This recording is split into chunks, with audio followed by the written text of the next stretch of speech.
नमस्कार साथियों, मैं हूं श्रेय शुक्ला। स्वागत है आपका हमारे YouTube चैनल स्टडी विद श्रेय सर में। दोस्तों, जैसा कि आपने देखा है एनटीपीसी की एग्ज़ाम डेट आ चुकी है। 15 दिसंबर से एग्ज़ाम शेड्यूल होने हैं और अब लॉकडाउन भी लगभग समाप्ति की ओर है। एजुकेशनल इंस्टीट्यूशन भी as soon as possible according to education minister बहुत ही जल्दी ओपन हो जाएंगे।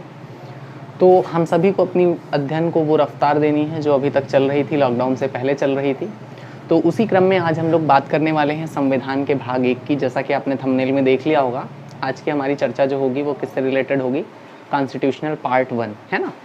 तो आइए बिना देरी किए हुए चलते हैं हम लोग। आज हम लोग पढ़ेंगे संविधान का भाग 1, है ना। तो जिसने थोड़ा भी संविधान के विषय में समझ विकसित की है वो सभी लोग लगभग जानते होंगे कि संविधान का जो भाग 1 है वो किस बात से संबंधित है। तो संविधान का भाग 1 कहता है संघ और उसका राज्य क्षेत्र, संघ और उसका राज्य क्षेत्र, है ना। अंग्रेजी में कहें तो यूनियन एंड इट्स टेरिटरी, है ना। इसके विषय में हमारा भाग 1 बताता है। अगर अनुच्छेद की बात की जाए तो आर्टिकल 1 से लेके आर्टिकल 4 यहाँ तक के जो प्रावधान हैं वो हमारे भाग 1 में देखने को मिलते हैं। अनुच्छेद 1 से 4 आपको कहाँ मिलेगा? संविधान के भाग 1 में। संविधान का भाग 1 किससे संबंधित है? तो यूनियन एंड इट्स टेरिटरी, अर्थात संघ और उसका राज्य क्षेत्र, है ना। चलिए वन बाय वन बात करते हैं। सबसे पहले देखते हैं कि आर्टिकल 1 क्या कहता है। तो first of all I would like to say जो आर्टिकल 1 है इसके 3 क्लॉज हैं, है ना। आर्टिकल 1 अकेले आर्टिकल 1 नहीं है, इसके कितने क्लॉज हो जाते हैं? 3 क्लॉज हो जाते हैं। तो देखिए जरा कौन कौन से 3 क्लॉज होंगे वो एक बार देख लेते हैं, फिर 1 बाय 1 डिफाइन करेंगे, है ना। अगर हम इसको मान लें क्लॉज 1, ये क्लॉज 2 और ये क्लॉज 3, है ना।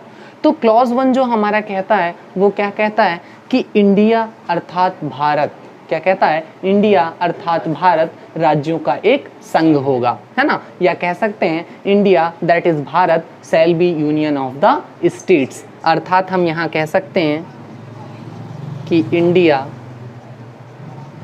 अर्थात भारत राज्यों का एक संघ होगा। अब देखिए यहाँ पे बहुत से स्टूडेंट इस बात पे डिबेट करते हैं कि इंडिया और भारत 2 टर्म यूज़ की गई है। तो ये यूपीएससी पॉइंट ऑफ व्यू से आपको इस डिबेट में पढ़ने की ज़रूरत नहीं है कि इंडिया और भारत को अलग अलग क्यों लिखा गया है। ये चाहे कि दुकान और कुछ कम जानकारी वाले लोग करें तो वो तो अच्छा लगता है, यूपीएससी एस्पिरेंट्स ऐसी बात करें थोड़ा समझ में नहीं आता, है ना। तो अभी इन सब पे हम लोग बात करने वाले हैं। तो सबसे पहले हमने देखा आर्टिकल 1 का क्लॉज 1 क्या कहता है? India that is Bharat shall be union of the states, अर्थात वो राज्यों का संघ होगा। अब यहाँ पे एक टर्म यूज हुई है और उस टर्म को हम क्या कह रहे हैं? यूनियन, है ना। संघ के लिए जो हमने टर्म यूज करी वो क्या यूज करी? यूनियन। अब आपके मन में एक विचार आना चाहिए कि यूनियन ही क्यों यूज किया गया, है ना, या संविधान में हमारे यूनियन शब्द का ही प्रयोग क्यों किया गया, जबकि फेडरेशन और कन्फेडरेशन जैसी शब्द मौजूद थे, संघीय ढांचे के लिए ही प्रयोग किए जा रहे थे, है ना। तो जरा देखिए, जब हमारा संविधान बना उस समय दुनिया के 60 संविधान लिखे जा चुके थे और उन 60 संविधानों को रख के हमने अपना संविधान लिखा। और इसके बाद अगर हमने यूनियन शब्द लिया है तो इसका मतलब इसके पीछे कोई ना कोई कॉन्सेप्ट होगा, है ना। तो इस कॉन्सेप्ट को जरा सा हम समझते हैं। तो भारत के अगर संघीय ढांचे की विशेषता की बात की जाए तो भारत का संघीय ढांचा कहता है कि भारत जो होगा विनाशी राज्यों का अविनाशी संघ होगा। भारत के संघीय ढांचे की विशेषता क्या कहती है कि ये विनाशी राज्यों का अविनाशी संघ होगा। विनाशी मतलब जो खत्म हो सके, टूट सके, अविनाशी अर्थात जो ना टूटे और ना खत्म हो, है ना। तो हमारे संघीय ढांचे की विशेषता है कि भारत विनाशी राज्यों का अविनाशी संघ होगा। मतलब राज्य तो खत्म किए जा सकते हैं लेकिन संघ कभी भी खत्म नहीं होगा। अब यहाँ पे गौर करने वाली बात है कि यूनियन के अलावा और कौन सी व्यवस्था होती है? तो एक होती है फेडरेशन की और दूसरी होती है कन्फेडरेशन की। यूनियन, फेडरेशन एंड कन्फेडरेशन, तीनों में अंतर क्या है? अमेरिका के बारे में आपने सुना होगा कि वो एक फेडरल कंट्री है, फेडरेशन है वहां पे, है ना। तो इट मीन्स वहां का जो संघीय ढांचा है वो भारत के संघीय ढांचे जैसा नहीं है, वहां का संघीय ढांचा कुछ और है ना। तो क्या है वो समझते हैं। तो यूनियन में तो हमने देखा कि यहाँ संघ को यह अधिकार है कि वो राज्यों के अस्तित्व को खत्म कर सकता है, लेकिन राज्यों को यह अधिकार नहीं है कि वो संघ के अस्तित्व को खत्म कर सकें, है ना। लेकिन अगर यही हम फेडरेशन की बात करें, अर्थात अमेरिका जैसे देश की बात करें, तो वहां पे कैसा संघीय ढांचा है। वहां का संघीय ढांचा कहता है कि ना तो संघ राज्यों को खत्म कर सकता है और ना ही राज्य संघों को खत्म कर सकते हैं, है ना। तो अमेरिका का एकीकरण बहुत आसान नहीं था करना, बहुत लंबे समय तक लड़ाई चढ़ी, और अभी भी टेक्सास नाम का एक समूह है, अब तो खैर उसके कुछ ही परिवार बचे हैं जो ये बात मानते हैं कि हम अमेरिका में नहीं हैं, हम अपने देश की मांग वो लगातार कर रहे थे, लेकिन सुप्रीम कोर्ट ने कहा कि अभी वो कंडीशन नहीं बची है, इसलिए अभी आप साथ में ही रहो, हम बताएंगे कंडीशन कब पूरी होगी, है ना। तो फेडरेशन की कंडीशन क्या थी कि वो साथ में आने को नहीं तैयार थे। तो अमेरिका ने कहा कि चलिए हम ऐसी व्यवस्था करते हैं कि ना तो संघ राज्यों को खत्म करेगा और ना ही राज्य क्या करेंगे, संघ को खत्म करेंगे। अर्थात इन दोनों को क्या होगा, बराबर के पावर होंगे। और ध्यान रखिएगा कि जब भी ऐसी व्यवस्था होती है तो यहाँ केवल एक सूची रखी जाती है, एक लिस्ट रखी जाती है। कौन सी? वो होती है संघ सूची। मतलब संघ को क्या क्या अधिकार हैं ये डिफाइन कर दिया जाता है। इसके बाद जितने भी राइट्स रेगुलेशन हैं वो सभी किसके पास होते हैं, स्टेट के पास होते हैं, वो अपना अपना नियम कानून बनाए, है ना। तो ये होती है फेडरल कंट्री, है ना।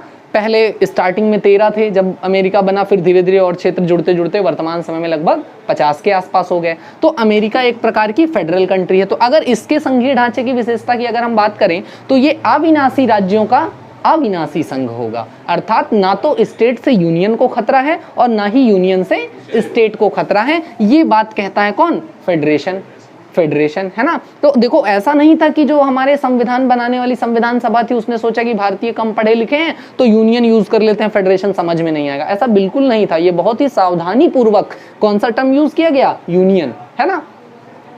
अब कन्फेडरेशन समझ लेते हैं, फिर बताते हैं यूनियन को यूज करने का और एक कारण क्या था। तो कन्फेडरेशन क्या कहता है, यहां पे क्या होगा, राज्य तो संघ को खत्म कर सकते हैं लेकिन संघ कभी राज्यों को खत्म नहीं कर सकता। अर्थात यहां पे ज्यादा पावर किसके पास होगी? स्टेट के पास होगी, राज्य के पास होगी। संघ के पास पावर क्या होगी? कम होगी। क्लियर है? मतलब यहाँ पे जो राज्य हैं वो संघ से बाहर जा सकते हैं लेकिन संघ जो है राज्यों के विषय में कोई हस्तक्षेप नहीं करेगा। तो ऐसी कंट्री क्या होंगी? कन्फेडरेशन होंगी, है ना। देखो जरा यूनियन ही क्यों यूज किया गया? हम भी फेडरल कंट्री बना सकते थे, हम भी कन्फेडरेशन कर सकते थे, कन्फेडरेशन यूनियन बना सकते थे, ऐसा क्यों नहीं हुआ? उसके पीछे का कारण बताएं। जब 1947 में माउंटबेटन प्लान आया और भारत आजाद हुआ तो भारत के साथ साथ जो ब्रिटिश भारतीय प्रांत थे, अर्थात वह जगह जहां पे ब्रिटिशर्स का शासन था, आफ्टर फ्रीडम वो किसको मिल रहे थे? भारत को मिल रहे थे। तो वो तो ब्रिटिशर्स से स्वतंत्र हो रहे थे लेकिन उसके साथ साथ बहुत सारी रियासतें थी, बहुत सारे रजवाड़े थे। उनके पास 3 विकल्प थे। कौन से 3 विकल्प थे? एक, या तो वो भारत के साथ आए, दूसरा या तो वो पाकिस्तान के साथ जाएं, और तीसरा यदि वह चाहें तो स्वतंत्र रह सकते हैं।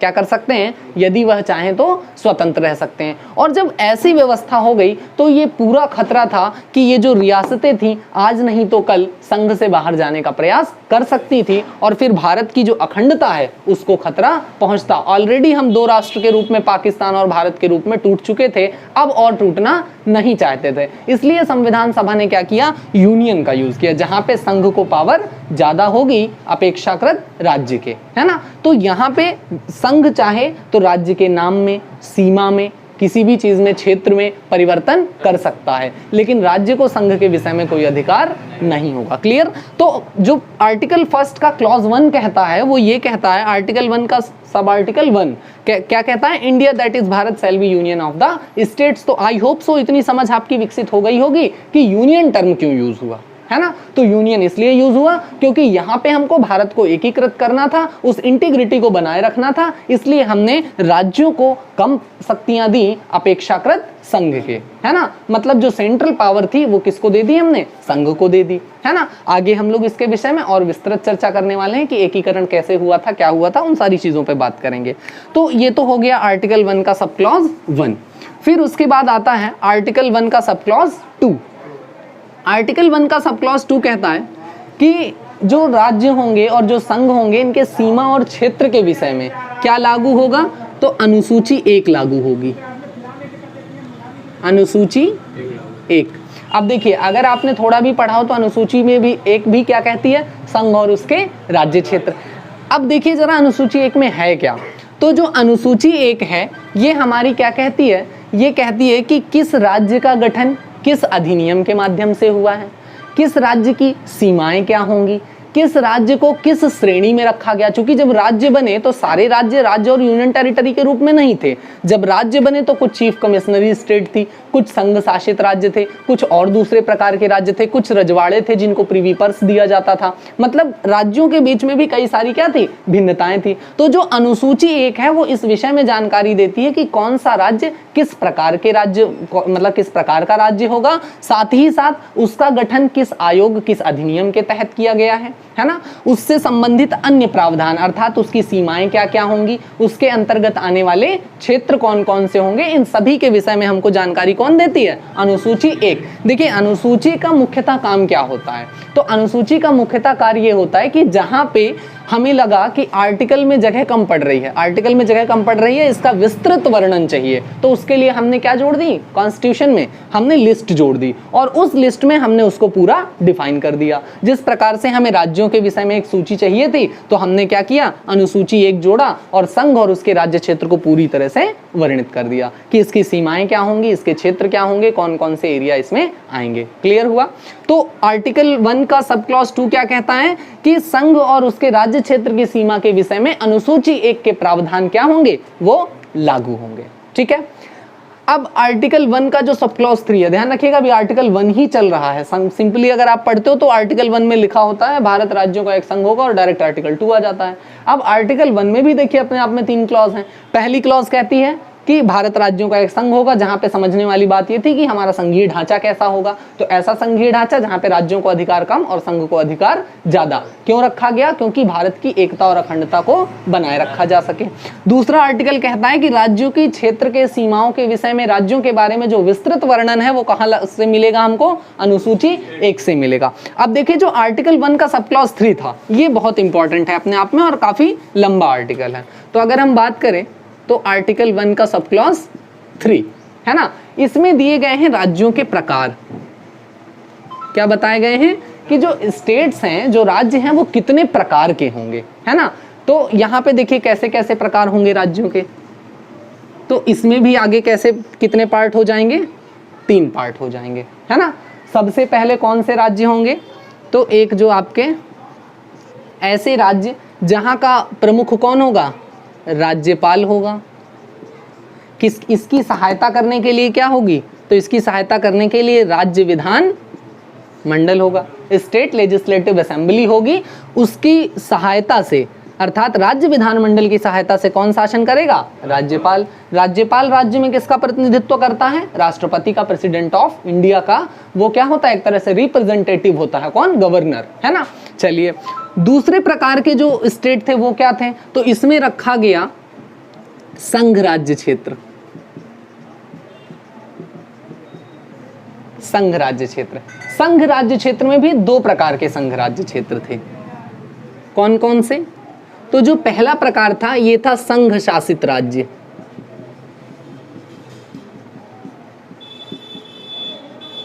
और दूसरा था उपराज्यपाल शासित राज्य।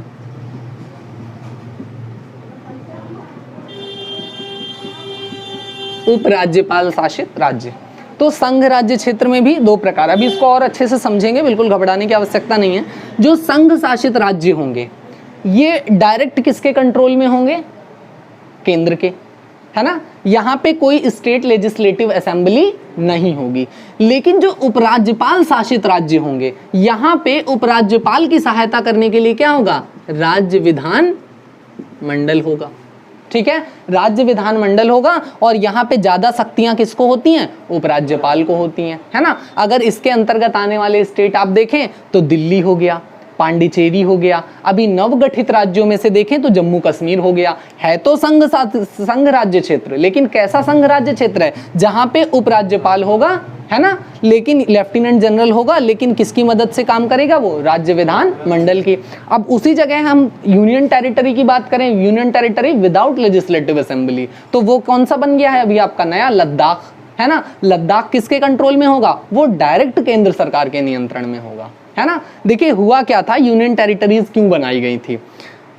कुछ क्षेत्र ऐसे थे जो या तो विवादित थे, या तो बहुत छोटे थे, या तो सांस्कृतिक विविधता वाले थे। अब ऐसे में उन सभी की संस्कृति के संरक्षण का दायित्व तो सुनिश्चित करना किसकी जिम्मेदारी थी, संघ की। तभी वो भारत से मिलते, नहीं वो भारत से क्यों मिलते, है ना। अंडमान निकोबार की जनजाति कहती है अगर हम भारत से मिल जाएंगे तो तुम तो हमारा कल्चर खत्म कर दोगे, है ना। तो इसके लिए क्या बनाई गई, यूनियन टेरिटरी बनाई गई। और उन यूनियन टेरिटरी में डायरेक्ट किसका शासन होगा, संघ का शासन होगा। और संघ धीरे धीरे क्या करेगा, उनको लोकतांत्रिक मूल्यों से परिचित कराएगा और भारत की मुख्य धारा से उनको जोड़ने का प्रयास करेगा। अगर डायरेक्ट हम वहां जाके शासन करने लगेंगे तो वो क्या होंगे, डिस्टर्ब हो जाएंगे, और फिर वो एक तरह से सिविल वॉर की स्थिति बन सकती है कि अपने ही देश के लोगों द्वारा अपने ही देश के विरुद्ध क्या हो जाए, युद्ध हो जाए, है ना। तो ऐसी स्थितियां ना उत्पन्न हो इसलिए हमने क्या बनाया था, यूनियन टेरिटरी बनाई थी, है ना। लक्षद्वीप में आप देखिए बहुत सारे छोटे छोटे से द्वीपों को मिला के एक बनाया गया।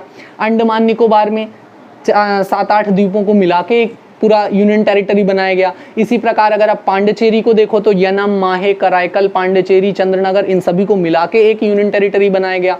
तो ऐसे में उनकी जो सांस्कृतिक विविधता है वो संरक्षित रहे, इसे सुनिश्चित करने के लिए हमने कौन सी व्यवस्था करी, संघ राज्य क्षेत्र की।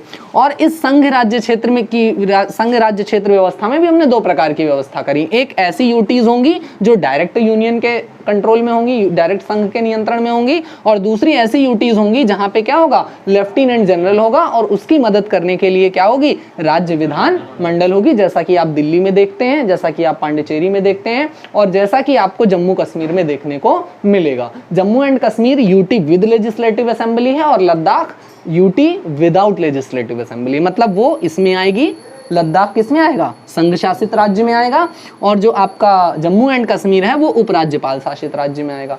तो आई होप सो आपकी ठीक ठाक समझ बन गई होगी इस विषय से, है ना। बाकी जो सामान्य राज्य होते हैं जहाँ पे राज्य विधानमंडल होता है, राज्यपाल उसका क्या होता है, मुखिया होता है एक तरह से, तो वो आपके इसमें क्या क्या आ जाएंगे, तो जैसे अपना उत्तर प्रदेश है, पंजाब है, हरियाणा है, वह समस्त राज्य जो क्या है, पूर्ण राज्य का दर्जा प्राप्त कर चुके हैं, वहाँ पे राज्य विधानमंडल है और राज्यपाल राज्य विधानमंडल की मदद से वहाँ पे कार्य करता है। क्लियर। यहाँ पे कौन से आ जाएंगे, तो यहाँ पे आपका आ जाएगा अंडमान निकोबार संघ शासित राज्य में, लद्दाख आ जाएगा, और वो समस्त यूटीज आ जाएंगी जहाँ पे हम क्या कर सकते हैं, जहाँ पे डायरेक्ट संघ का शासन है, लेजिस्लेटिव असेंबली नहीं है। उपराज्यपाल शासित क्षेत्र में क्या क्या आ जाएगा, तो दिल्ली आ जाएगा, और जम्मू एंड कश्मीर आ जाएगा, और पांडिचेरी आ जाएगा। तो यहाँ पे अगर देखें तो वर्तमान समय में कितने, 3 हैं। देखिए ये भाग इसलिए और ज्यादा महत्वपूर्ण हो जाता है कि हाल ही में आपने देखा कि 31 अक्टूबर 2019 को राज्य पुनर्गठन अधिनियम आया, जिसके तहत जम्मू कश्मीर राज्य के नाम, क्षेत्र और सीमा में क्या किया गया, परिवर्तन कर दिया गया, है ना। तो इसलिए ये भाग और ज्यादा एग्जाम के पॉइंट ऑफ व्यू से महत्वपूर्ण हो जाता है। तीसरा प्रकार होता है अर्जित राज्य। क्या होता है, अर्जित राज्य। मतलब हमारे संविधान में ऐसा भी प्रावधान है कि अर्जन के द्वारा भी अर्जित किए हुए राज्यों को भी हम भारतीय संघ राज्य क्षेत्र में मिला सकते हैं।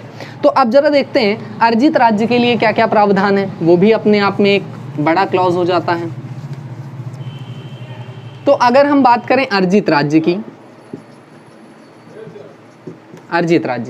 तो इसमें भी देखिए 3 प्रकार के राज्य होते हैं।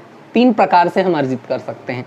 एक तो हम विजय कर लें किसी राज्य पर, ठीक है। दूसरा हम किसी के साथ क्या कर लें, संधि कर लें, और तीसरा होता है दावा करके, ठीक है। तीनों टर्म समझते हैं क्या क्या है। विजय द्वारा क्या है, तो हमें लगता है सबको समझ में आता होगा। बहुत से लोगों की ऐसी मंशा है कि भारत सरकार पाकिस्तान से युद्ध करे और उसको विजय करे, और जो जम्मू कश्मीर वाला हिस्सा पाकिस्तान के कब्जे में चला गया है उसको कश्मीर में मिला ले। बहुत से लोगों की मंशाएं इससे भी बढ़ के हैं कि वो पूरा पाकिस्तान ही मिला ले, है ना। तो एक जो अखंड भारत का सपना है वो साकार हो सके। खैर वो सब महत्वपूर्ण नहीं है। तो विजय द्वारा का मतलब ये है कि हम किसी देश के साथ क्या करें, युद्ध करें, और युद्ध करने के बाद युद्ध में उसको हम पराजित कर दें, और ऐसी स्थिति में जो राज्य मिलेगा वो अर्जित राज्य तो होगा, लेकिन कैसा प्राप्त होगा, वो विजय के रूप में हमने प्राप्त किया होगा, उसको हम भारतीय संघ राज्य क्षेत्र में शामिल कर सकते हैं। यहाँ तक की बात समझ में आ रही है, कोई दिक्कत तो नहीं हो रही है। चलिए, फिर भी कोई दिक्कत है तो आप कमेंट करिएगा, नेक्स्ट पार्ट जो आएगा इसका उसमें आपको सॉर्ट आउट कर दिया जाएगा जो भी आपकी प्रॉब्लम होगी। तो विजय द्वारा आप देखिए हमने किस राज्य को मिलाया। तो आप ध्यान रखिएगा कि जब भारत स्वतंत्र हुआ उस समय यनम, माहे, करैकल, पांडिचेरी, चंद्रनगर इस पे फ्रांस का कब्जा था। दमन द्वीप और गोवा इस पे पुर्तगाल का कब्जा था। वो छोड़ के जाने को नहीं तैयार थे। तो हुआ क्या कि जो गोवा है, इस गोवा राज्य में और दमन और द्वीप में, दादर नगर हवेली, इन सब आसपास के क्षेत्रों पे किसका कब्जा था? गोवा का कब्जा था। भारत सरकार ने सामान्य रूप से कहा कि देखो भाई, आसपास पूरा भारत बन चुका है और आपकी भी भलाई इसी में है कि ये भी अब किसको में आ जाना चाहिए? भारत में आ जाना चाहिए। गोवा ने कहा कि नहीं भाई, हम तो गोवा इस तरह से नहीं देंगे। जब गोवा वाले नहीं माने तो भारत सरकार ने कहा कि ठीक है, यहाँ भी गोवा है और दमन द्वीप में भी गोवा है, तो और बीच में जो समुद्र है वो तो भारत का है, तो हम आपके लिए वायु मार्ग भी बंद कर देते हैं और जल मार्ग भी बंद कर देते हैं। तो अब जो दमन और द्वीप और गोवा का इसका जो संपर्क था वो पूरी तरह से टूट गया, है ना। जब ये संपर्क टूट गया तो गोवा चला गया यूएन अर्थात पुर्तगाल, और उसने कहा कि भाई देखो, ये भारत वाले हमको परेशान कर रहे हैं। तो यूएन ने कहा कि भाई तुम पुर्तगाल यहाँ, गोवा कहाँ, तुम्हारी वहाँ जमीन कैसे? तो बोले ये सब हमें नहीं पता, हम 25 साल से रह रहे हैं इसलिए वो हमारा हो गया। तो यूएन ने कहा नहीं नहीं, ऐसा थोड़ी होता है। अब जब तक इस पे कोई डिसीजन हो पाता, 1960s में एक शिप था, एक जहाज था जो जा रहा था, उसमें सिविलियंस थे और गोवा पुर्तगाल की तरफ से उसमें क्या कर दिया गया? अटैक कर दिया गया। भारत के लिए इतना कारण पर्याप्त था और इसकी पुष्टि तब और अच्छे से हो गई जब उसके अंदर बैठे एक इंजीनियर ने ये बयान दे दिया कि हम बार बार बता रहे थे कि हम सिविलियंस हैं और उसके बाद भी हम पे अटैक किया गया, है ना। जबकि पुर्तगाली क्या कह रहे थे कि हथियारों से लैस जहाज आ रहा था गोवा की तरफ, तो इसलिए हमने हमला किया, है ना। तो अब भारत को इतना कारण पर्याप्त था, 1960 में सुबह सेना इंटर करी, शाम को गोवा भारत में मिल गया, है ना। बस इतनी देर का ये युद्ध था, सुबह एंट्री हुई, शाम को 5 बजे एग्जिट, और गोवा जो था वो धूमधाम से किस में आ गया? भारत में आ गया, है ना। तो इस प्रकार से गोवा जो है वो विजित राज्य के रूप में हमारे पास आया। अब गोवा को जब हमने शामिल किया तो इसको यूनियन टेरिटरी के रूप में शामिल किया। बाद में 1987 के आसपास हमने इसको क्या किया? पूर्ण राज्य का दर्जा दे दिया और अब ये धूमधाम से भारत में है, कहीं कोई दिक्कत नहीं है, ठीक। इस अगला पार्ट आता है संधि द्वारा, अर्थात किसी देश, किसी द्वीप पर, किसी राज्य क्षेत्र पर किसी दूसरे देश का कब्जा हो, है ना। हम उससे क्या कर लें? संधि कर लें, समझौता कर लें कि देखो भाई ऐसा है कि ये जो क्षेत्र है ये भौगोलिक दृष्टि से, व्यापारिक दृष्टि से भारत के ज़्यादा नियंत्रण में आता है, ये लैंडलॉक्ड है, आपके लिए परेशानियां होंगी, तो एक काम करते हैं, संधि द्वारा इसको भारत राज्य क्षेत्र में मिला लेते हैं, है ना। तो देखो इसके तो इस तरह से हम संधि द्वारा राज्य अर्जित कर सकते हैं। तो अब देखिए जरा होता क्या है कि अभी आपको हमने बताया कि यनम, माहे, कराईकल, पांडिचेरी और चंद्रनगर पश्चिम बंगाल के पास पड़ता है, एक एरिया है। पांडिचेरी इधर नीचे पड़ जाता है, कराईकल इधर पड़ेगा, तमिलनाडु के आसपास वाला एरिया है, सब यनम, माहे, कराईकल, पांडिचेरी, ये पूरा क्षेत्र मिला के ये फ्रांस के कब्जे में था। अब हुआ क्या कि फ्रांस ने सोचा कि ऐसे हम कैसे दे दे भारत को, तो उसने कहा कि काम करते हैं, जनमत संग्रह करा लेते हैं, प्लेबिसाइड करा लेते हैं। उन्होंने सोचा कि भाई फ्रांस अच्छा देश है, विकसित देश है, तो लोग फ्रांस के साथ जाना पसंद करेंगे। लेकिन जब प्लेबिसाइड हुआ तो रिजल्ट एकदम अगेंस्ट था। 1000 वोट लगभग पड़े थे भारत के पक्ष में और 114 वोट पड़े थे फ्रांस के पक्ष में, है ना। और ये प्लेबिसाइड हुआ था चंद्रनगर में, है ना। तो फ्रांस समझ गया कि देखो अभी नवनिर्मित राष्ट्र है, युद्ध करेंगे, हार जाएंगे, कोई मतलब नहीं है, बेइज्जती अलग से होगी, और एक जगह हम बेइज्जती करा ही चुके हैं प्लेबिसाइड में, इसका मतलब जन आधार यही है कि वो भारत के साथ जाना चाहते हैं। तो इनने क्या किया कि संधि के द्वारा बाकी के क्षेत्र अपने आप भारत को दे दिए। मतलब केवल चंद्रनगर में जो है प्लेबिसाइड हुआ, बाकी जो यनम, माहे, कराईकल, पांडिचेरी था ये ऐसे ही उन्होंने, फ्रांस ने दे दिए कि बाकी जगह बेइज्जती कराने कोई मतलब नहीं, नवनिर्मित राष्ट्र है और विश्व में छवि खराब हो जाएगी फ्रांस की कि बताओ नया नया बना देश, और वहाँ ये जनमत संग्रह में हार गए, है ना, जनता ने समर्थन नहीं किया, तो संधि द्वारा ये राज्य मिल गया। अब दावा रहित क्षेत्र में दावा करके कैसे राज्य प्राप्त किए जाते हैं, तो इसका अगर उदाहरण देखना हो तो उत्तरी ध्रुव में एक हम लोगों ने इस रिसर्च सेंटर खोला है जिसका नाम है गंगोत्री, हम लोगों ने इन द सेंस भारत ने, है ना। तो वहां पे किसी का कोई दावा नहीं था, भारत सरकार गई, अपना झंडा गाड़ दिया, रिसर्च सेंटर खोल दिया, तो और इसके बाद यूएन में जाके हमने क्या दे दिया, एक प्रस्ताव दे दिया कि भाई फला फला क्षेत्र है, इसमें किसी देश का दावा नहीं था, हमने दावा किया और अब वो क्षेत्र हमारे पास है ना। तो इस तरह से भी हम दावा रहित क्षेत्र में हम क्या कर सकते हैं, दावा पेश करके भी हम अपना वहां पे संघ राज्य क्षेत्र के हिस्से में उसको मिला सकते हैं, है ना। तो दावा रहित क्षेत्र में दावा करके, तो कौन सा रिसर्च सेंटर है, इसको कहते हैं गंगोत्री, क्या नाम है इसका, गंगोत्री, है ना। ये कहाँ पे है, तो उत्तरी ध्रुव में, है ना। चलिए अब उसके बाद अगर हम लोग बात करें और दूसरा कौन सा था, तो एक द्वीप आया था समुद्र में ऊपर जिसे कहते हैं न्यू मूरे द्वीप। क्या कहते हैं, न्यू मूरे द्वीप। न्यू मूरे द्वीप था, समुद्र का जल स्तर थोड़ा सा घटा, न्यू मूरे द्वीप क्या हुआ, ऊपर आ गया। भारतीय सेना ने देखा, जाके उसमें झंडा गाड़ दिया। बांग्लादेश ने उसका विरोध किया कि भाई देखो, नदी जहाँ गिरती है तो नदी का ज़्यादा भाग जहाँ होता है, ये माना जाता है कि वो उस हिस्से के कब्जे में वो आएगा क्षेत्र, तो उस हिसाब से जो न्यू मूरे द्वीप है वो हमारा हुआ। भारत ने कहा नहीं नहीं, अभी नदी कहाँ गिर रही है मत देखो, पहले कहाँ गिरती थी वो देखो, और उसके हिसाब से ये भारत के कब्जे में। दोनों चले गए यूएन। जब तक इसमें कुछ हो पाता, ग्लोबल वार्मिंग हुई, जल स्तर बढ़ा और न्यू मूरे द्वीप फिर से समुद्र के अंदर चला गया। तो जो ये विवाद था न्यू मूरे द्वीप वाला, वो फिलहाल तो खत्म हो चुका है ना। तो इस प्रकार से इतने तरह से क्या है, राज्यों के प्रकार बताए गए हैं। सबसे पहला प्रकार हमने देखा जो पूर्ण राज्य होगा, जहाँ पे राज्यपाल राज्य विधानमंडल की मदद से शासन करेगा। दूसरा हमने बताया संघ शासित राज्य, उसमें 2 प्रकार के राज्य होंगे। संघ राज्य क्षेत्र में 2 प्रकार के राज्य, एक तो संघ शासित जो डायरेक्ट संघ के नियंत्रण में होंगे, और दूसरे जो होंगे वो उपराज्यपाल शासित राज्य होंगे, जिसमें क्या होगा, स्टेट लेजिस्लेटिव असेंबली होगी, है ना, लेफ्टिनेंट जनरल की हेल्प के लिए। तीसरा प्रकार हमने आपको बताया अर्जित राज्य क्षेत्र, और अर्जित राज्य क्षेत्र में भी हमने 3 तरीके बताए। 3 तरह से हम अर्जन कर सकते हैं, एक तो विजय द्वारा, एक संधि द्वारा, और एक दावा रहित क्षेत्र पर दावा करके। क्लियर। तो ये 3 प्रकार यहाँ पे आपको मुख्य रूप से देखने को मिलते हैं। यहाँ से आपका जो आर्टिकल 1 है वो खत्म होता है। अभी हमने सिर्फ और सिर्फ आर्टिकल 1 को खत्म किया है ना। तो एक बार रिकॉल कर लेते हैं। आर्टिकल 1 का सब क्लॉज 1 क्या कहता है, India that is Bharat shall be union of the states, अर्थात भारत अर्थात इंडिया राज्यों का क्या होगा, एक संघ होगा। ये था आर्टिकल 1 का सब क्लॉज 1। आर्टिकल 1 का सब क्लॉज 2 क्या कहता है, इस अनुच्छेद के संदर्भ में अनुसूची 1 के प्रावधान लागू होंगे, अर्थात किसी भी राज्य की सीमा, क्षेत्र या नाम या किसी भी प्रकार का कोई विवाद होगा तो उस विषय में सारे प्रावधान कहाँ दिए गए हैं, अनुसूची 1 में दिए गए हैं।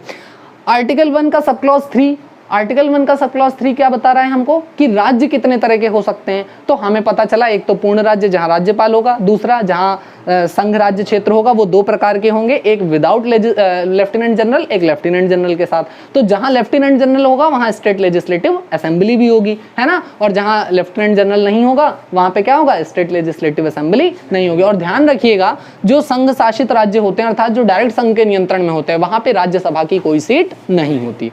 इसको सामान्य तरीके से आप ऐसे भी समझ सकते हैं कि भाई जो राज्यसभा में सदस्य जाते हैं वो कहां से जाते हैं, राज्य के विधानमंडल से जाते हैं, और जहां राज्य विधानमंडल ही नहीं होगी तो वहां पे राज्यसभा में सदस्य जाएंगे कैसे, है ना। तो ये चीज आप समझ सकते हैं सामान्य तौर पे। अगला तीसरा हमने प्रकार बताया उसका अर्जित राज्य क्षेत्र। तो अर्जित राज्य क्षेत्र के विषय में आपको क्या पता चला कि इसके भी 3 तरीके हैं, एक विजय द्वारा, दूसरा संधि द्वारा, और तीसरा कौन सा, दावा रहित क्षेत्र पे दावा करके। तो इतने तरह से हम राज्य प्राप्त कर सकते हैं। क्लियर।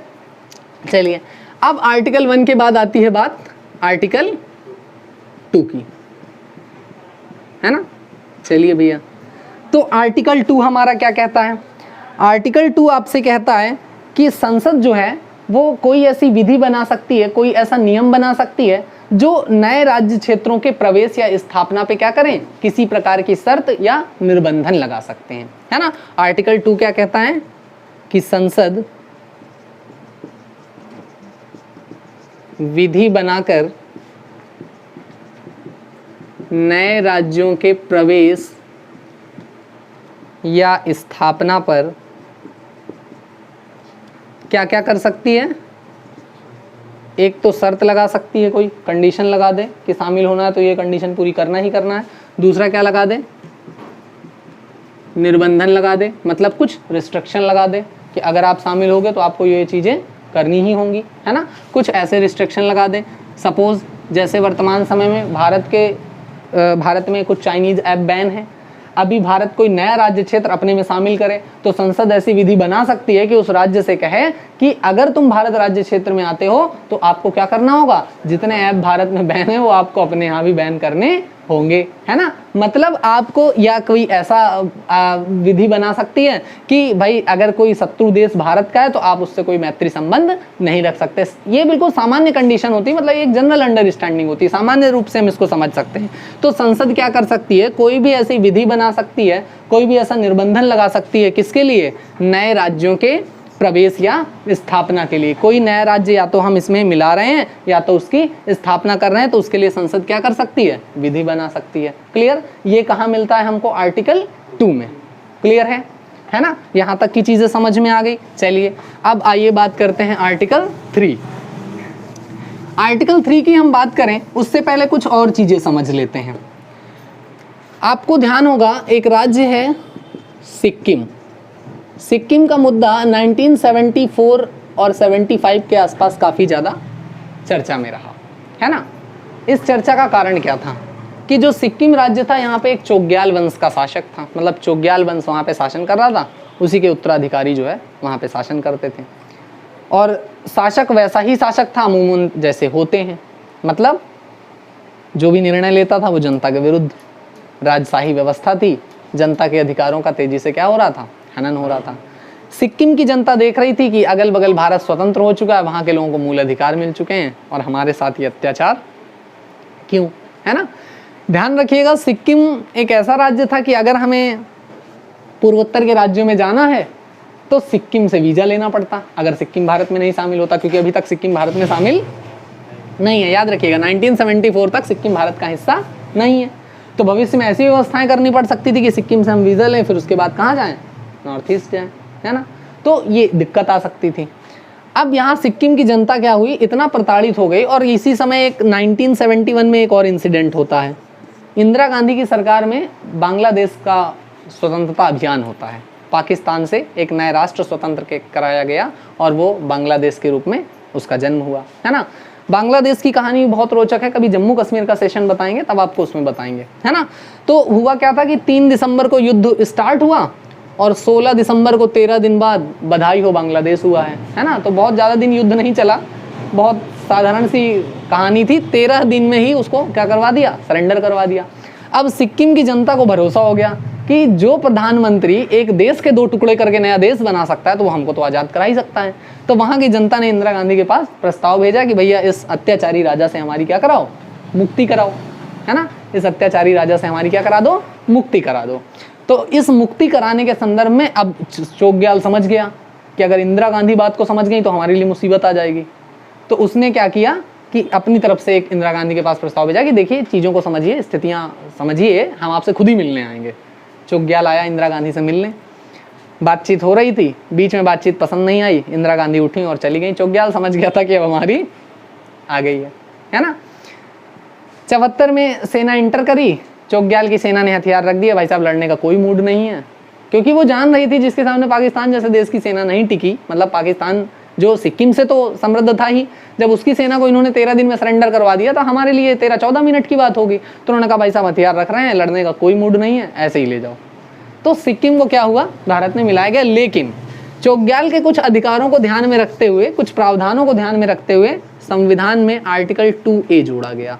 ध्यान रखिएगा, जब भी कैपिटल ए कहीं पे डिनोट किया जाए तो याद रखिएगा ये आर्टिकल बाद में जोड़ा गया है। Capital A in the sense कहीं भी कैपिटल लेटर का यूज हो, ठीक है ना। तो ध्यान रखिएगा कि ये अमेंडमेंट के द्वारा क्या हुआ है, कॉन्स्टिट्यूशन में जोड़ा गया है ना। कहीं भी कैपिटल ए लिखा हो, कैपिटल बी लिखा हो, कैपिटल सी, तो ध्यान रखिएगा ये क्या है, बाद में कॉन्स्टिट्यूशनल अमेंडमेंट के द्वारा इसमें जोड़ा गया है। तो अब देखिए 1974 में एक कॉन्स्टिट्यूशनल अमेंडमेंट हुआ, कौन सा, 35वां संविधान संशोधन विधेयक पारित हुआ।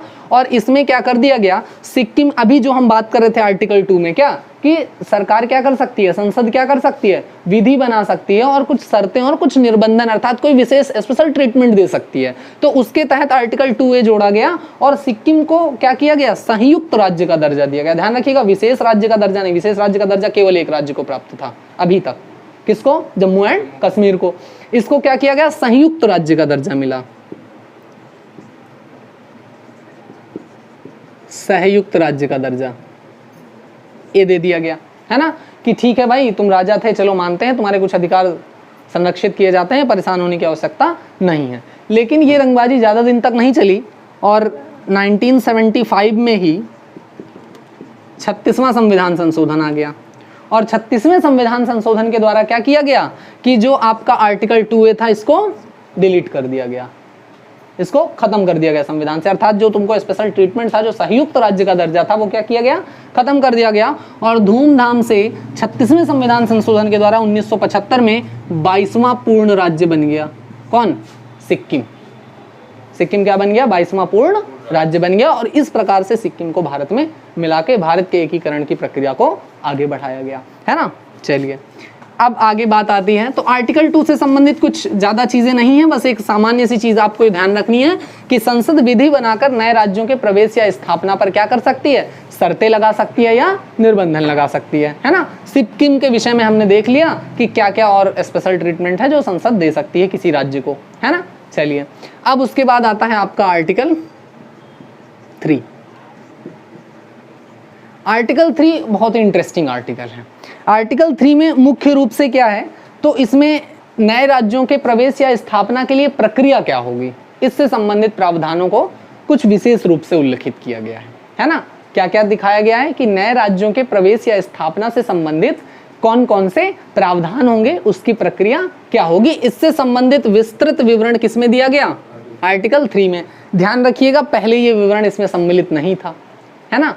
सम्मिलित कब हुआ, तो 5वां संविधान संशोधन हुआ, कब, 1955 में। बहुत याद रखना बहुत इजी है, 5वां संविधान संशोधन 1955, 5th कॉन्स्टिट्यूशनल अमेंडमेंट 1955, यानी ईयर में भी 55 है और कॉन्स्टिट्यूशनल अमेंडमेंट भी क्या है, 55 है, सॉरी 5 है ना। तो ये चीज आप ध्यान रखिए। तो आर्टिकल 3 में क्या बताया गया कि नए राज्यों का प्रवेश होगा या स्थापना होगा तो उसमें करना क्या होगा, है ना। तो इसने बताया कि सबसे पहला जो काम आपको करना होगा, क्या करना होगा, अनुसूची 1 में परिवर्तन। अनुसूची 1 में क्या करना होगा, परिवर्तन करना होगा, ठीक। अब अनुसूची 1 आपको पता है किससे संबंधित है, क्षेत्रों से, सीमाओं से। तो नए राज्यों का निर्माण करेंगे तो क्या करना होगा, अनुसूची 1 में परिवर्तन करना ही करना होगा, सामान्य सी बात है ना। दूसरा इसने कहा कि इस काम के अलावा एक काम आपको और करना होगा। क्या करना होगा कि जो राज्यसभा की सीटें हैं, अब राज्यसभा की सीटों संबंधित प्रावधान किसमें है, अनुसूची 4 में। किसमें है, अनुसूची 4 में। अर्थात किसमें परिवर्तन और करना होगा, अनुसूची 4 में परिवर्तन, ठीक। अनुसूची 4 में परिवर्तन करके क्या करना होगा कि जो राज्यसभा की सीटों से संबंधित प्रावधान है उनको स्पष्ट आपको क्या करना पड़ेगा, उल्लिखित करना पड़ेगा, है ना, कि आगे क्या प्रावधान होंगे। चूंकि राज्यसभा क्या होती है कि लोकसभा को बैलेंस करने के लिए होती है। चूंकि लोकसभा में क्या होता है, जिसकी सरकार है उसका क्या होता है, बहुमत होता है। तो ऐसा ना हो कि कार्यपालिका या अर्थात संसद का जो एक सदन लोकसभा है वो तानाशाही तरीके से नियमों को लागू करवाने लगे, उसको बैलेंस करने के लिए क्या होती है, राज्यसभा, है ना। तो ये दो विशेष रूप से प्रावधान किए गए आर्टिकल 3 में कि जब भी किसी नए राज्य की स्थापना होगी या प्रवेश होगा या किसी के नाम या क्षेत्र सीमा में परिवर्तन होगा तो आपको क्या क्या करना पड़ेगा, एक तो अनुसूची 1 में परिवर्तन करना होगा और दूसरा अनुसूची 4 में परिवर्तन करना होगा। मतलब एक तो ये बताना होगा कि उसके नया क्षेत्र सीमाएं क्या होंगी, दूसरा उसमें अब राज्यसभा की सीटों के लिए क्या प्रावधान है, ठीक। इसी से संबंधित है आपका 5th constitutional amendment. 5th constitutional amendment, है ना, कब हुआ था, 1955 में। इसमें उल्लेख किया गया है प्रक्रिया का, ठीक है, किसका उल्लेख किया गया है, प्रक्रिया का, कि जब भी नए राज्यों का प्रवेश या स्थापना होगी तो उसके लिए प्रक्रिया क्या होगी, है ना, ये डिफाइन की गई है। तो देखिए सबसे पहला स्टेप क्या होगा कि राष्ट्रपति की पूर्व अनुमति से, अर्थात राष्ट्रपति की अनुमति के बिना नहीं, राष्ट्रपति की पूर्व अनुमति से ऐसा विधेयक सदन के किसी भी उसमें आ सकता है, मतलब लोकसभा में भी आ सकता है और राज्यसभा में भी आ सकता है। मतलब किसी भी सदन में आप ऐसा प्रस्ताव राष्ट्रपति की पूर्व अनुमति से ला सकते हो। जम्मू कश्मीर का राज्य पुनर्गठन विधेयक आया तो सबसे पहले क्या निकला, राष्ट्रपति का आदेश निकला। आप लोगों ने देखा होगा, नहीं देखा तो चैनल की प्लेलिस्ट में जाइएगा, जम्मू कश्मीर से संबंधित एक वीडियो है उसको आप देख लीजिएगा, उसमें सारी चीजें बताई गई हैं, है ना। तो क्या होगा कि राष्ट्रपति की पूर्व अनुमति से पहले क्या निकलेगा, एक राष्ट्रपति का आदेश निकलेगा जो कि किसी भी सदन में क्या होगा, प्रस्तुत किया जा सकेगा, लोकसभा या राज्यसभा में, ठीक।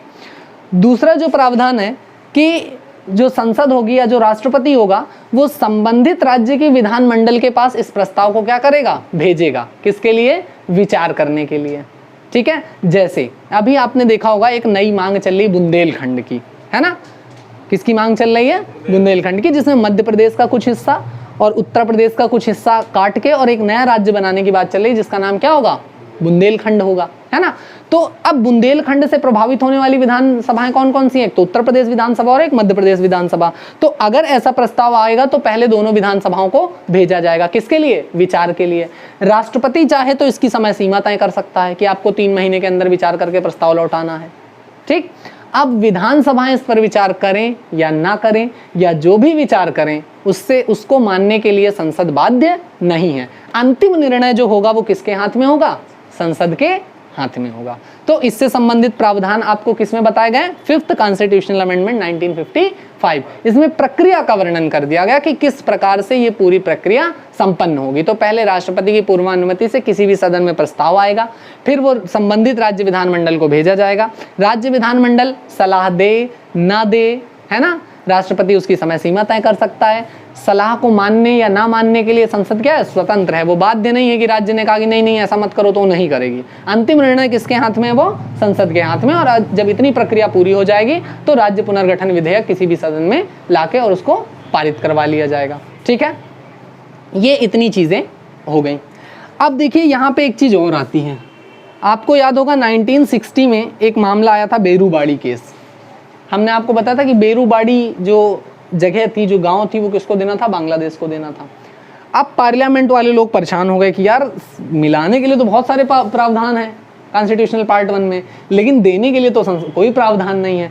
तो पहली बार 143 के तहत क्या मांगा गया? एडवाइजरी, जो सुप्रीम कोर्ट का एडवाइजरी जुडिसडिक्शन होता है, मतलब उसकी सलाहकारी शक्ति होती है, उसके तहत 143 से सबसे पहली बार क्या मांगी गई? सुप्रीम कोर्ट से सलाह मांगी गई कि जरा बताओ भाई ये काम कैसे कर सकते हैं। तो सुप्रीम कोर्ट ने कहा देखो भाई अंतर्राष्ट्रीय संधि वंधि का मामला है, तो और अंतर्राष्ट्रीय शांति एवं सुरक्षा के वृद्धि के लिए जो क्षेत्र जिसके हित में होता है तो उसको दिया जा सकता है, इसमें कोई विवाद का विषय नहीं है।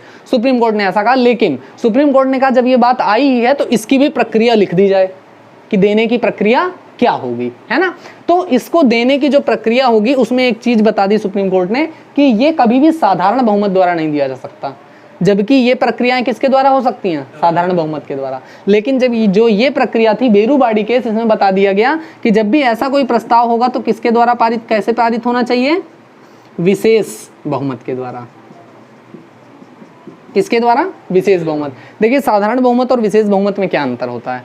विशेष बहुमत में कभी भी ज्वाइंट सिटिंग नहीं हो सकती है, अर्थात संयुक्त अधिवेशन आप नहीं बुला सकते। होता क्या है, साधारण बहुमत पार कराने में जब लोकसभा को लगता है कि नहीं ये हमको पारित कराना ही है, तो वो क्या करती है? ज्वाइंट सिटिंग कर देती है। ज्वाइंट सिटिंग में लोकसभा की सीटें ज़्यादा होती हैं, राज्यसभा की सीटें कम होती हैं, तो बैलेंस हो जाता है और विधेयक पारित हो जाता है। जब लोकसभा ये अड़ ही जाएगी नहीं हमको पारित कराना ही है और राज्यसभा पारित ना कर रही हो, है ना, तो ऐसी कंडीशन में। लेकिन जो विशेष बहुमत होते हैं, जैसे कॉन्स्टिट्यूशनल अमेंडमेंट एक्ट है, इसमें आप ज्वाइंट सिटिंग नहीं कर सकते, क्योंकि इसमें क्या चाहिए? विशेष बहुमत चाहिए। अब विशेष बहुमत में एक तो ज्वाइंट सिटिंग नहीं होगी, दूसरी बात ये कहता है कि कुल सदस्यों का 1/2+1 इतना वोट हो, और जितने उपस्थित सदस्य हों उनका क्या होना चाहिए? 2/3 बहुमत होना चाहिए, है ना। मतलब उदाहरण के तौर पे अगर हम एक उदाहरण मान लें मोटा मोटा कि हमारे जो लोकसभा है, हमने मान लिया कि वहाँ पे कितनी सीटें हैं?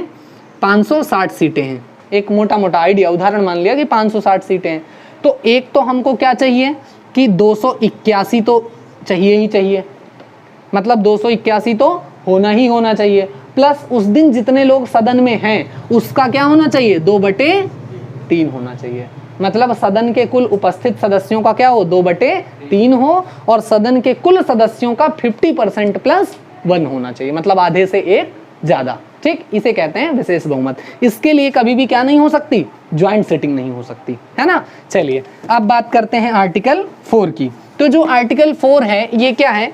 मुख्य रूप से आर्टिकल 3 को ही क्या कर दिया गया है?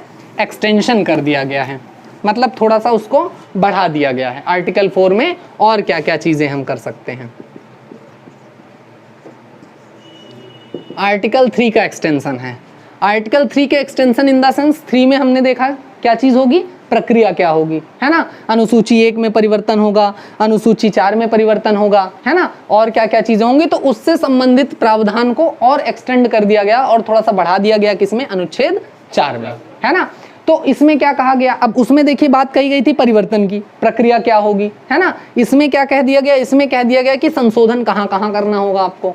तो कहाँ कहाँ संशोधन होगा? अनुसूची 1 में संशोधन होगा, और कहाँ संशोधन होगा? अनुसूची 4 में संशोधन होगा, है ना। अब अनुसूची 1 और अनुसूची 4 किससे संबंधित है? आप जान गए होंगे, आशा करते हैं, है ना। अनुसूची 1 क्षेत्र सीमा नाम से, अनुसूची 4 राज्यसभा में सीटों का आवंटन, मतलब राज्यसभा में उस राज्य का प्रतिनिधित्व क्या होगा, है ना। तो इसमें संशोधन संबंधित सारे प्रावधान दे दिए गए, किसमें, आर्टिकल 4 में, है ना। ध्यान रखिएगा कि राज्य पुनर्गठन से संबंधित जो अंतिम अधिकार होगा वो किसको होगा, संसद को होगा, ठीक है। ये बिल्कुल ध्यान रखिएगा। मतलब चूंकि यूपीएससी का अभी जो पैटर्न है वो क्या करता है कि घुमा फिरा के कोई 4 स्टेटमेंट बना देगा और उसमें एक स्टेटमेंट ऐसी जरूर लिखेगा जिसमें क्या होगा कि आपको ऐसा लगेगा कि जो अधिकार है वो राज्य को नहीं, संघ को नहीं, किसको दे दिया गया है, राज्य को। जैसे ये राज्य विधानमंडल वाली कंडीशन है, इसी को घुमा के लिख दे कि राज्य विधानमंडल द्वारा जो विचार करके अनुमोदन भेजा जाएगा उसको मानना संसद के लिए बाध्यकारी होगा। अब छोटा सा लिख दिया बाध्यकारी होगा और आपसे पूछ लेगा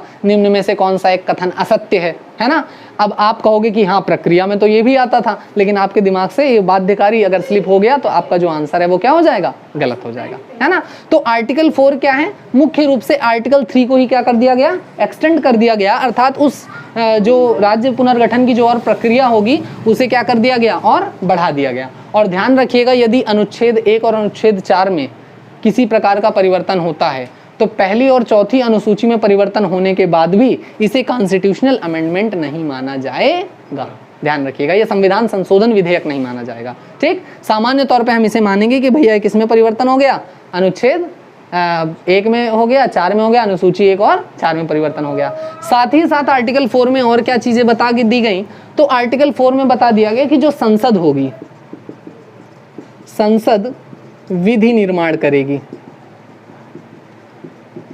विधि निर्माण करेगी किससे संबंधित, जो नया राज्य गठित हुआ है वहां पे यूनिवर्सिटी संबंधी प्रावधान क्या होंगे, एडमिनिस्ट्रेटिव प्रावधान क्या होंगे, इनसे संबंधित संसद क्या कर सकती है, विधि बना सकती है। मतलब संसद को यह विशेषाधिकार होगा कि अब जो नवगठित राज्य है वहां पे हाई कोर्ट क्या होगा, जब तक हाई कोर्ट नहीं बन पा रहा तब तक कौन सा हाई कोर्ट लागू होगा। तो ऐसे कुछ प्रावधान हैं जो संसद क्या कर सकती है, बना सकती है ना। मतलब संसद को ये अधिकार होगा। अभी हम बात कर रहे थे कि विशेषाधिकार किसके पास होगा, संसद के पास ही होगा। तो 3 की प्रक्रिया तो हो गई, राज्य बन गया, उसके बाद उसके लिए क्या व्यवस्थाएं होंगी वो किसमें है, 4 में। बार बार हम कह रहे हैं ना 3 को ही क्या कर दिया गया, एक्सटेंड कर दिया गया। तो 3 में हमने प्रक्रिया समझ ली, संशोधन कैसे होगा, है ना। अब वो संशोधन हुआ तो उसके लिए अब राज्य बन गया, तो और क्या प्रावधान होंगे, तो उससे संबंधित विधि निर्माण किसके तहत होगी, अनुच्छेद 4 के तहत होगी। क्लियर है।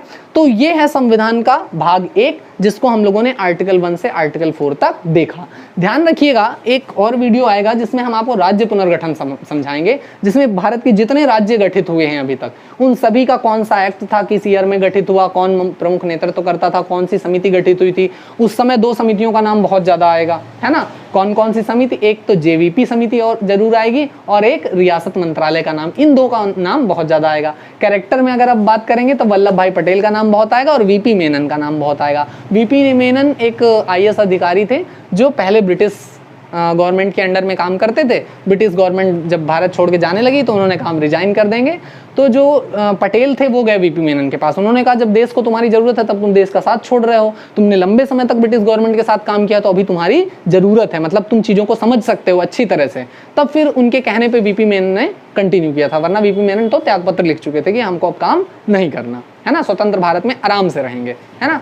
तो ये चीज़ें हैं। तो राज्य पुनर्गठन वाला जब वीडियो आएगा तो उसमें हम लोग इन चीज़ों को पूरा देखेंगे।